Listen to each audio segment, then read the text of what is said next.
Hey everybody, Andy from Sound of Muzak, and you may have noticed we've got no Robbie tonight. That's right, because this is a solo series, baby. So, I just said baby. I hate that I just said that, but I digress. So this new series is going to be called the Album Years. What does that mean? What do I mean by the Album Years? So, we're going to be going on a journey where I'm going to discuss my 10 favorite records for each year, starting with 1965 and working our way all the way to 2020.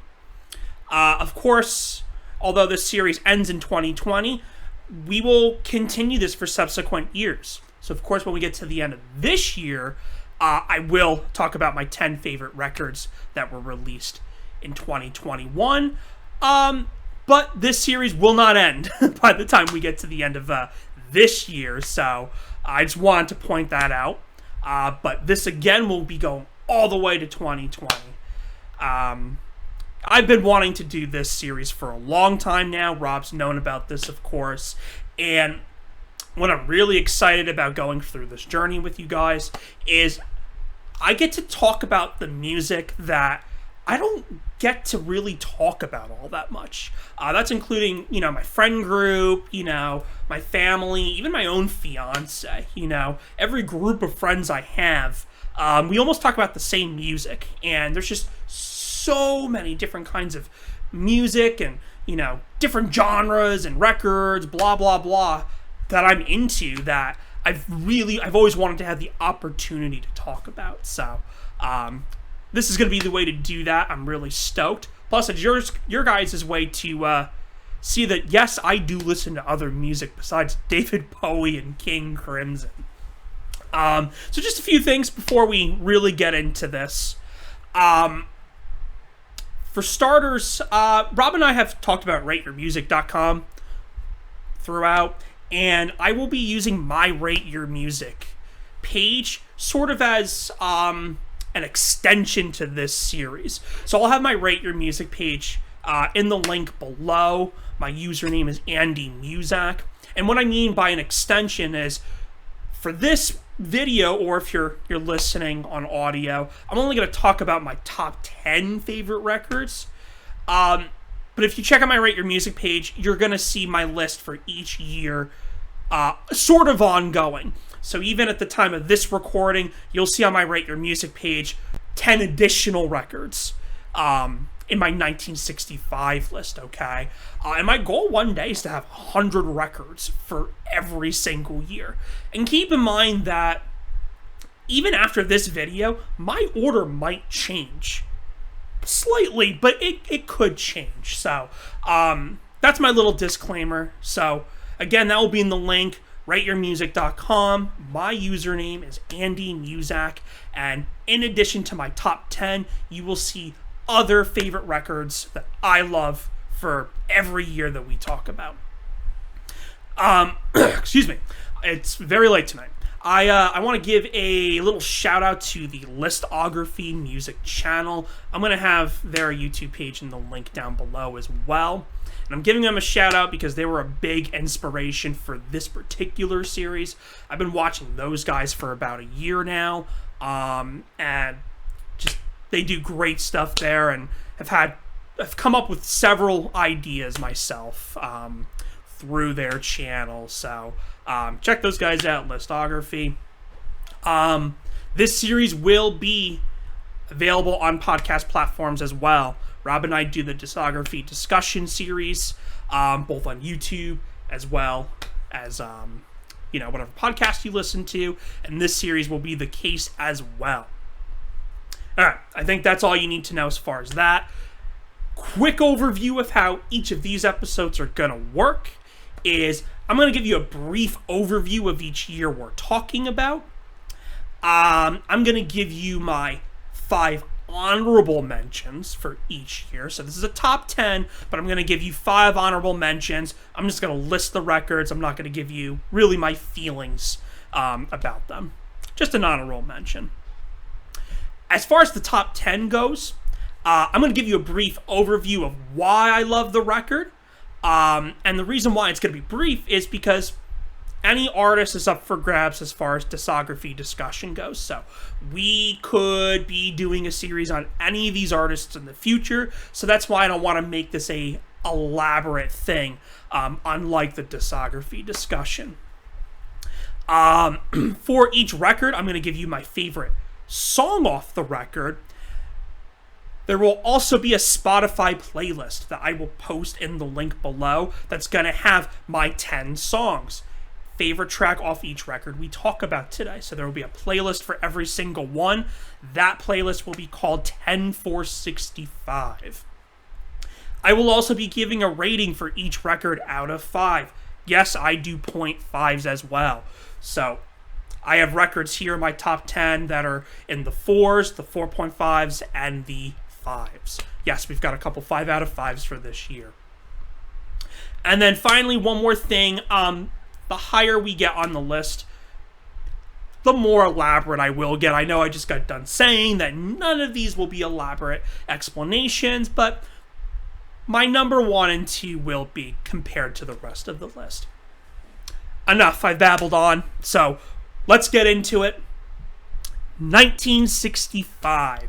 So the 60s in general, for my lists, you're going to see a lot of the typical records that are on everyone else's best of, but with some obscurities thrown in. 65 is no exception. So 1965, folk music of Bob Dylan. Mr. Dylan goes electric and is booed at the Newport Folk Festival. The hits keep coming from Motown, with the Supremes having 3 more number 1 singles, plus number 1 hits from the Temptations and the Four Tops. The Beatles play the largest concert to date in front of 55,000 plus people in New York City's Shea Stadium. The British invasion keeps delivering with hits and new artists like Hermits, the Yardbirds, The Who, Petula Clark, Freddie and the Dreamers, The Fortunes, and others scoring major hits in the U.S. The number 1 song on the Billboard Top Hot 100, I think it's Top Hot 100. Again, the amateurness continues. The Billboard number 1 song is Wooly Bully by Sam and the Sham and the Pharaohs. Sam the Sham and the Pharaohs. That was a mouthful. And best-selling albums in the U.S. For 1965 was the Mary Poppins soundtrack. All right, my 5 honorable mentions are Otis Redding Sings Soul, Grant Green, Idle Moments, great jazz guitar record, Wayne Shorter's Juju, Nina Simone, I Put a Spell on You, and The Who, My Generation. Those are my 5 honorable mentions. All right, but let's get into the top 10. Wondering why I'm looking down, I'm looking at my notes, which are on the iPad. All right, here we go. So my number 10 is going to be the Byrds' sophomore album, Turn, Turn, Turn. Just going to say it right now, the greatest Bob Dylan cover band ever. The Byrds, I believe, have covered a total of 16 Bob Dylan tracks. Specifically with this record, they covered Lay Down Your Weary Tune and The Times They Are A-Changin'. Both great covers. I mentioned already that this is the second record that they released in 1965. Controversial statement. Here you go. I like this record better than Mr. Tambourine Man, their debut album, which is considered one of the greatest debut records of all time. And it's a pretty good record. It's in my top 20. But I'm a bigger fan of Turn, Turn, Turn. Having said that, this record doesn't necessarily break any new ground for the band. However, I just feel that the band sounds more confident. And as a result of that, to me, that just makes the songs better. One thing to note with this record is this is the last album with Gene Clark.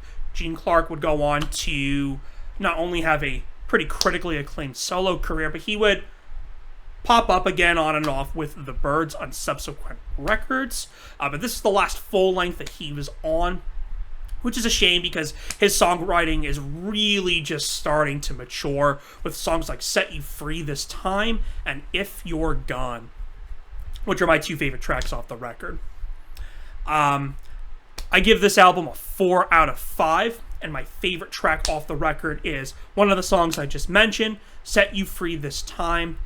I think this is just Gene Clark's first masterpiece. I love the way that the song ends, the last 30 seconds with that subtle guitar and the harmonica solo at the same time. It just gives me chills every time. Gene Clark will, for sure, will be popping up on subsequent lists. So that is my number 10. Turn. My number 9 is Help by the Beatles. Of course, the Beatles are going to make an appearance. Those of you that have been following the channel, despite doing discography discussions on King Crimson and David Bowie, I have mentioned numerous of times that the Beatles are my favorite band. Oh, we did do a top 10 favorite bands videos, that's right. So I got to talk about that a little bit. I love the Beatles. Another record they released this year may or may not appear on my list. But anyways, let's talk about Help. So Help is, up to this point, their most sophisticated record, while still retaining the excitement of Beatlemania. I think the 3 best songs off this record, which also kind of show you where they're going with Rubber Soul, are Help, which has this genuine unhinged darkness to it. Definitely a cry for help, and this is a theme that Lennon would just continue to explore on subsequent Beatles records, as well as some of his solo records. You've got the Dylan-esque, You've Got to Hide Your Love Away, which I just think is one of their best songs. And then, of course, you've got the fantastic Ticket to Ride. This would actually be the last Beatles record until Let It Be, where there would be covers. The covers on this one are Act Naturally and Dizzy Miss Lizzy. This is also the first Beatles record with the Beatles, I almost said Beatles for Sale, to George Harrison contributions with the songs I Need You and You Like Me Too Much. Both pretty good songs. Overall, I give this record a 4 out of 5. I just think it's a fun record. Just so many killer tracks on here. But my favorite one, hands down, would be Ticket to Ride. Between those jangly guitars that would go on to inspire the Byrds, R.E.M. later on in the 80s, with Ringo just keeping it in the pocket with the drums. This song's just incredible. Lennon said at the time that it was the heaviest thing in 1965, and not heavy as in like heavy metal heavy, but like just compared to like what was on the charts during that time. Killer song, great record. Number 9, Help. All right, my number 8 is a pretty obscure one. This is a great record though. One of my favorite blues artists. We have Alabama Blues by J.B. Noir. This record is one of the most intriguing Delta blues records I've ever listened to. It's just J.B. Lennar. Lennar, acoustic guitar, some drums, and a little bit of double bass here and there. But just the intimacy on this record, it's all you need, quite frankly. I think the title tracks especially, but really the whole record, is very relevant today. It touches on themes, of the civil rights movement, and, with everything that's going on today, you could make the argument this record really is more relevant now than it was back in the mid-'60s. J.B. Lennar was discovered by the great Willie Dixon. Unfortunately, this is really the only LP we have by him. He put singles out throughout the 50s that are worth checking out. But unfortunately, he tragically died in 1967 from a tragic car accident, and due to lack of health care, didn't survive, and probably could have if things were a little different for him.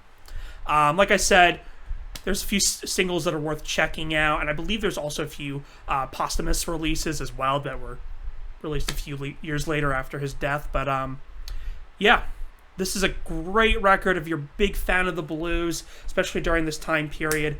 I can't recommend it enough. Alabama Blues. I'm giving this record a 4 out of 5 as well. And my favorite track is the title track, hands down, which is Alabama Blues. Just an epic song with, again, it's all guitar and voice, and that's all you need. It's so good. So that is my number 8. Alrighty. Number 7, we've got the Beach Boys, Today. I love this record. Side 1 is very much typical Beach Boys, but typical Beach Boys at their best. With songs like Help Me Rhonda, Do You Wanna Dance. Again, it's typical, but it's the best they've gotten. I love the intricate instrumentation coming from Phil Spector's Wrecking Crew. The Wrecking Crew, of course, is the band that's on this record that would also be on Summer Days, Summer Nights, and of course, Pet Sounds. I mentioned side 1 is very much typical Beach Boys. Side 2 of this record is very much a precursor to Pet Sounds. I mentioned the album Summer Days, Summer Nights, which also was released later on this year. Not in my top 10. That would probably make my top 20 as well. While that record might be a step backwards from the Beach Boys Today, side 2 of this record, I can't recommend enough. If the pop Beach Boys, America's bands Beach Boy, whatever you want to call them, Mike Love-led Beach Boys is not your thing, at least check out side 2 of this record, especially if you're a big Pet Sounds fan. I think just about every one of those tracks, Please Let Me Wonder, Kiss Me Baby, She Knows Me, In the Back of My Mind, these are all songs that could absolutely stand against just about any track on Pet Sounds. This was around the time where Brian Wilson left the band to just solely write and produce, while the rest of the Beach Boys, of course, toured. There's this weird, I don't even want to call it a track, but the record actually ends with a song called Bull Session with Big Daddy. It's just a stupid radio interview. We don't even count it. Skip it. This record ends with In the Back of My Mind, which, speaking of, is my favorite track off the album. I just love the way the song ends with the breakdown of the instruments playing out of sync from each other. It's so cool. While Dennis Wilson, who sings the lead vocals on this track, hits that final note in the song with that high croony-like voice. One of the OGs as far as that croony-like vocal approach, which I'm a fan of. I know that's not everybody's cup of tea. But that's my favorite track off this record, and this would also be a 4 out of 5 for me. So number 7, the Beach Boys Today. We've got Bob Dylan's Bringing It All Back Home. For me, this is where Dylan starts. I love the first 4 Dylan records, but I really have to be in the right mood to listen to them. His folky voice can be a little hard to get through. I know for some people, Dylan's voice in general is just hard to listen to, and I get that. But this is the time period where I really start to love his vocals, personally. This record is just unabashed, raw, vibrant all at the same time. Dylan sets honest poetry to the blues, and with ballads as well. The themes are typical Dylan themes for the most part: protest, love, humor, and of course always a little bit of history. But somehow it's all cohesive. I will say side 2 of this record, unlike the Beach Boys Today, does tend to drag a little bit, especially with the song It's Alright Ma, I'm Only Bleeding. Classic track. I'm just saying it could be trimmed by a minute and a half at most. That's just my opinion, of course. I still think it's a great song. But overall, this record, the songwriting is just on point. To me, Bringing It All Back Home is very much a stepping stone sonically, but at the same time, it's not lacking in terms of quality. I'm giving this record a 4.5 out of 5. My favorite track off this record is Bob Dylan's 115th Dream. One, the song's about Captain Ahab. but also because I just love how this song starts with an early acoustic take, and then Dylan stops, the producer laughs, and then the song goes into a completely different take that was recorded, I think, the next day. Fully electric with the rest of the band. And I just think if you're not familiar with Dylan in this time period, this is around the time we mentioned at the top of the episode where Dylan starts to go electric. And I feel like this track is sort of like his middle finger to the folk purists, if you will, with taking that snippet of the acoustic take of this song and then, trimming in the full electric take. So I love it for that, and I just think it's a whimsical song overall.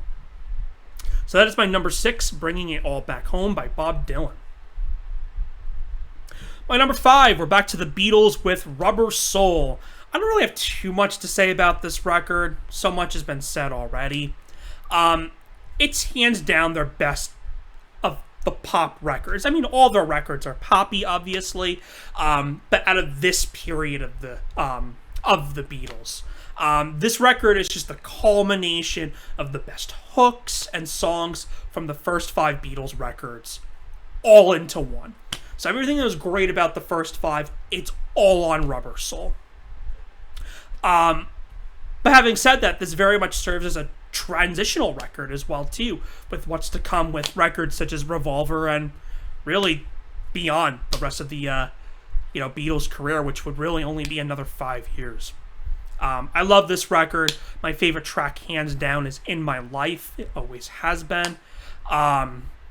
Personal favorite, what I really love about this song is the Bach influence with the piano, and I think it's John Lennon's first masterpiece, in my opinion, with many more to come. I give Rubber Soul a 4.5 out of 5. Alrighty.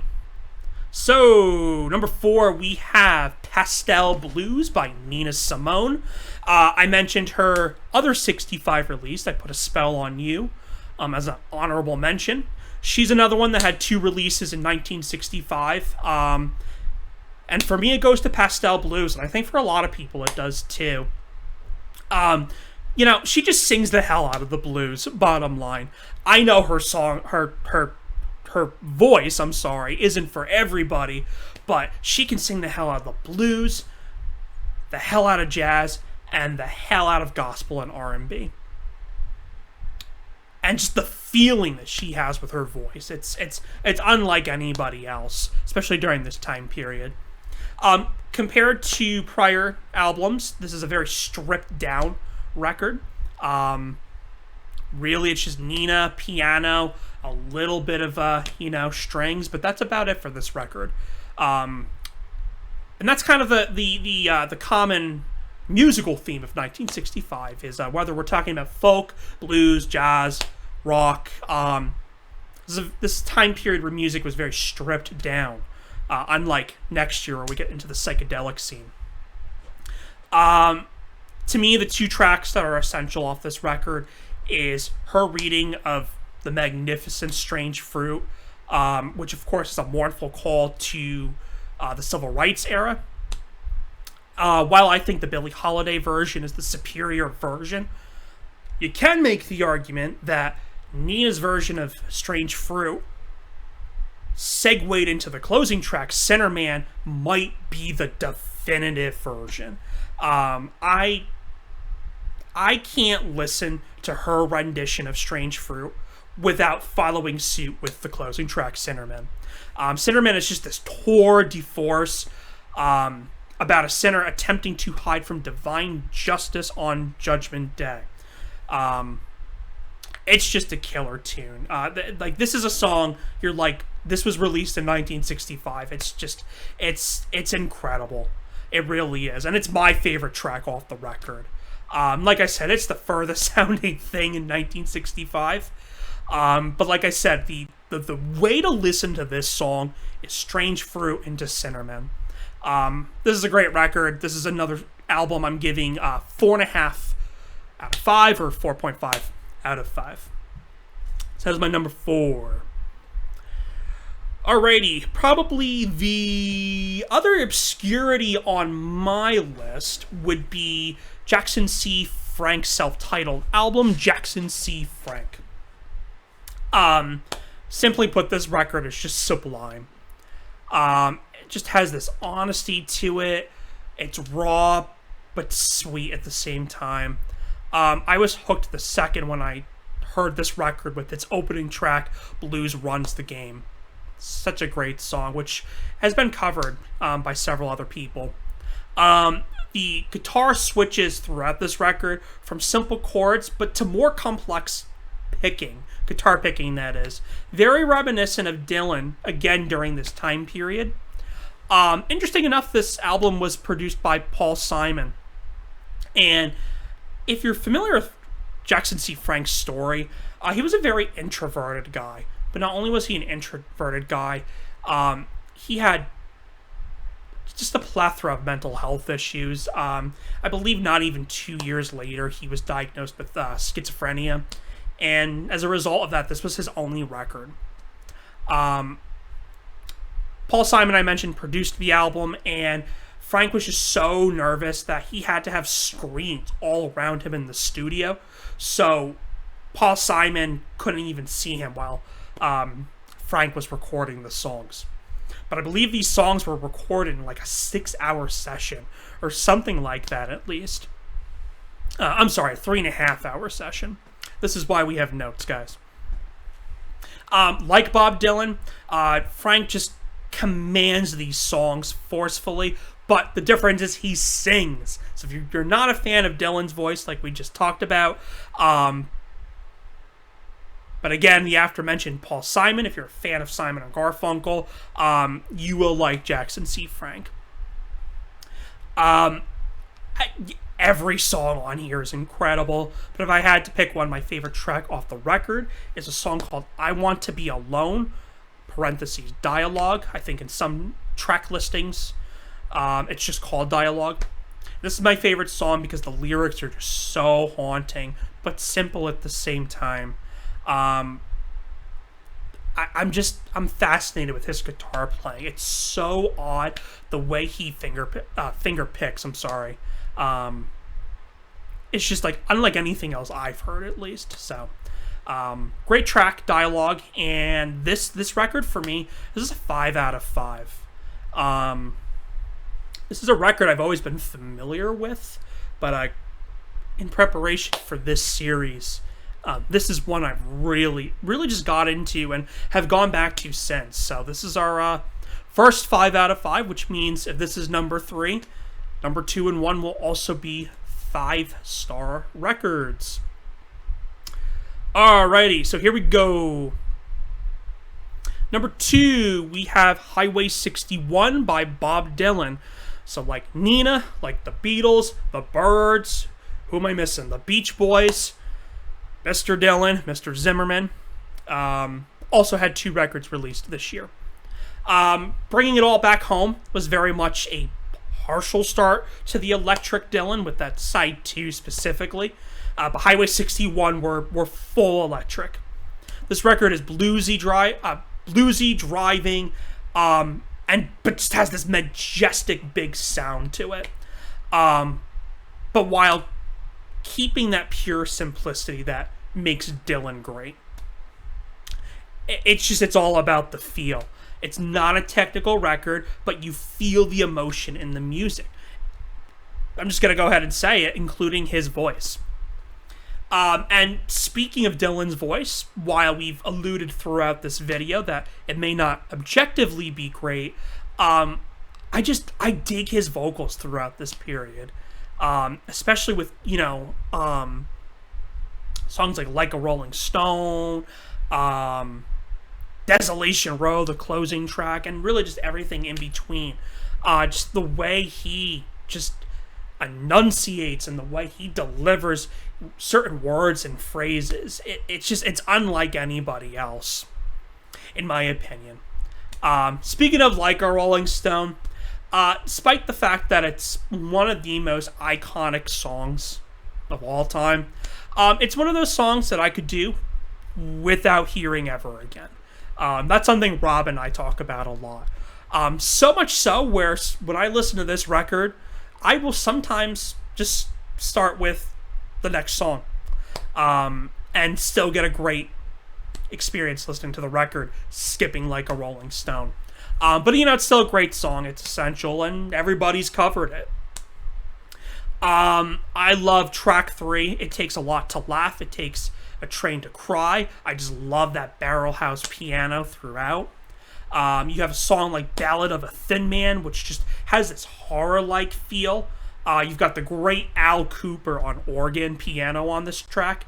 And he described this track as the most sophisticated arrangement on the record, which I would have to agree with. But then you've got Desolation Row, which I mentioned before, the closing track, this 11-minute epic. It's all storytelling. That song is about 3 men who were in town with the circus and were accused of raping a girl in Duluth, Minnesota on June 15th, 1920. So what had happened there was a mob broke them out of jail and lynched them. Postcards with pictures of the hanging were sold as souvenirs. And that's pretty much Desolation Row. Like I said, it's brilliant storytelling in a song. It's great. It's just a great way to close the record. I could see some people not being into this track, but it's one of Dylan's masterpieces without a doubt. Having said all of that, while I wouldn't necessarily argue with anyone who thinks that this record is overrated, you can't deny the importance that this record had at the time and still has 55 plus years later. I don't think you have anything. You don't have anything if this record was never released. You certainly wouldn't have the second half of the Beatles, and if you don't have the second half of the Beatles, you don't have anything after that. And that all stems back to Highway 61. This record for me, hands down, is a 5 out of 5. It's one of my favorite records of all time, and my favorite track is Ballad of a Thin Man. I mentioned the horror-like feel that this song has. That's one of the reasons why I like it. But I just feel that Dylan has the entire band in his pocket all throughout. The song is such a banger. But also, as a Beatles fanatic, I love that this song and the song Year Blues off the White Album are sort of like spiritual companions to each other, as Year Blues has the line, feeling suicidal just like Dylan's Mr. Jones. And I think that song just overall touches similar themes to what Ballad of a Thin Man does. So, great song. And of course, again, I love the Beatles connection there. That is my number 2, Highway 61. But, number 1. This record has not only been my favorite album released in 1965, it's remained one of my favorite records of all time. It just has a really special place in my heart. And that's John Coltrane's A Love Supreme. This is just a meditative record. As someone who, by all means, isn't religious, atheist actually, every time I listen to this record, I feel like I'm on some type of spiritual journey. And that's really as spiritual as I get. A Love Supreme is a suite with 4 parts. We have Acknowledgement, which is the intro, which starts out this gorgeous saxophone solo. Then we have part 2, Resolution, I Can't Talk, which has this post-apocalyptic vibe. Then we have part 3, which is Pursuance, which is basically, it starts out with this 2-minute drum solo, which would not be welcomed in almost any other circumstances for me. But but I love it. And it's definitely the most free jazz that we get. And then part 4, which is my favorite part, Psalm, which is just it's just 7 minutes of the whole climax of this piece, of just pure beauty. Miles Davis said about this record that it reached out and influenced those people who were into peace, hippies, and people like that. And knowing Miles, I don't know if that's a jab at Coltrane or a compliment. It could go either way with him. Coltrane, of course, used to, play with Miles in the late 50s, early 60s. But what Miles is referring to with that quote is that this record very much was a precursor to the psychedelic scene 1 year later.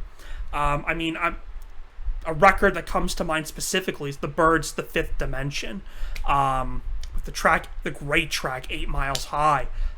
Very much Coltrane influence. We've got the great Jimmy Garrison on double bass, Elvin Jones on drums, and my guy, Mccoy Tyner on piano, who arguably would be the MVP on this record, besides Coltrane, of course. All three of these guys would go on to have prolific careers of their own right, and their records are just worth checking out, especially McCoy Tyner. Interesting little story with this record.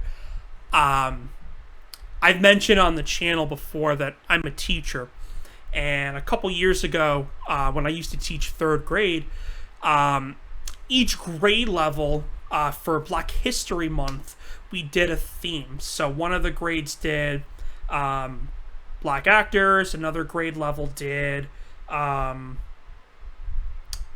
I don't even remember what everybody did.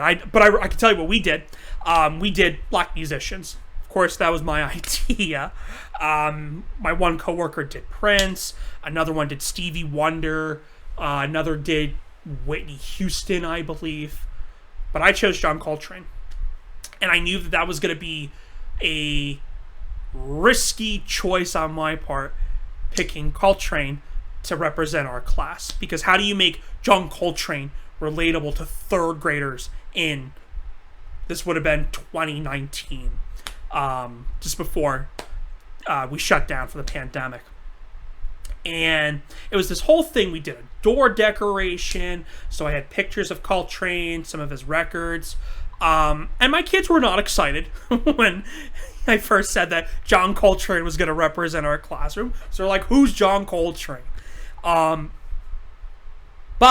we did a really neat activity where I had the kids listen to some of Coltrane's songs, a couple tracks specifically, Equinox, Nyama, and Psalms, which, again, the aforementioned part 4 of the Love Supreme Suite. And when I had them listen to each song, I asked them how it made them feel, and what they were thinking, and it was interesting the different answers that we got. For some of them, some of the songs made them feel anxious, but some made them feel calm, happy, relaxed. I think one even said terrified. I don't remember which song they were referring to. But my students really got into this activity, so much so that they were coming up to me and they were like, Mr. King, I had my mom put on John Coltrane the other day. My mom didn't even know who John Coltrane was, but, I really love this music. And, I tell that story because this is a record that not only gives me a feeling that not too many other records do, but I just feel like anyone can get something out of. And that's the ability that music has, right? The way that we connect with it. And the fact that I was able to get my students to appreciate this almost 60-year-old record that has been in my life for at least a decade and get them to relate to it, was really neat. It really was. It was a special moment for sure. I could go on about A Love Supreme. Unfortunately, this is the last Coltrane record that will appear on my lists. After this, he gets a little too free jazz for my liking. It's here on this record a little bit. But this is where Coltrane does end for me, unfortunately. You may see some records from his wife, though, on subsequent lists. The great Alice Coltrane, who also had a prolific career as well. Just like her husband, of course. So, that's my number 1, A Love Supreme. Alright, so those are my 10 favorite records that were released in 1965. Like I said in the link below, I will have my Rate Your Music page with my 10 favorite records in 1965, but the list will be ongoing, so you will see me adding subsequent records.